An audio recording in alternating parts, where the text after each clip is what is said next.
ഇവിടെ ഈ പെണ്ണ് അവളുടെ സഹോദരിയുടെ മകളെ മനഃപൂർവ്വം തള്ളിയിടാൻ നോക്കുകയാണ്. എന്നാൽ അവൾ വീഴാൻ പോകുന്നതിനിടെ ആ കുട്ടി അവളുടെ കയ്യിൽ പിടിക്കുകയാണ്.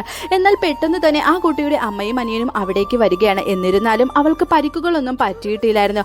അങ്ങനെ ആ കുട്ടി എണീച്ചിട്ട് നിങ്ങൾ ഈ വരുന്ന 3-ാമത്തെ ദിവസത്തിൽ കൂടുതൽ ജീവിച്ചിരിക്കില്ല എന്ന് പറയുകയാണ്. പക്ഷേ അവൾ ഈ കുട്ടി പറയുന്നതൊന്നും അത്ര കാര്യമായി എടുത്തില്ലായിരുന്നു.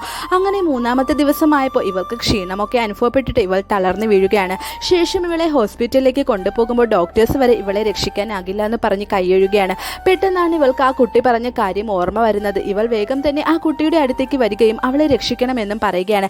എന്നാൽ ആ കുട്ടി ഇവൾ പറയുന്നതൊന്നും കേൾക്കാൻ തയ്യാറായില്ല. കാരണം 7 വർഷം മുൻപേ ഇവളുടെ അമ്മ പ്രസവവേദന വന്ന് കിടക്കുമ്പോൾ അവളുടെ സഹോദരിയായ ഈ പെണ്ണ് കള്ളങ്ങൾ പറഞ്ഞ് ഇവളുടെ സ്വത്ത് അടിച്ചു മാറ്റാൻ വേണ്ടി അവളോട് എഗ്രിമെന്റിൽ സൈൻ ചെയ്യാൻ പറയുകയാണ്. അവളെ ട്രീറ്റ്മെന്റ് ചെയ്യേണ്ട ഡോക്ടർ വരെ ആ പെണ്ണിന്റെ വാക്കു കേട്ട് ട്രീറ്റ്മെന്റ് കൊടുക്കാതെ ഗെയിം കളിച്ചുകൊണ്ടിരിക്കുകയാണ്. വേറെ നിവർത്തിയില്ലാതെ ആ കുട്ടികളുടെ അമ്മയ്ക്ക് തന്റെ സ്വത്തുക്കളെല്ലാം ഇവളുടെ പേരിൽ എഴുതി കൊടുക്കേണ്ടി വന്നു. അതുകൊണ്ട് തന്നെ ആ കുട്ടികളെ വളരെ കഷ്ടപ്പെട്ടാണ്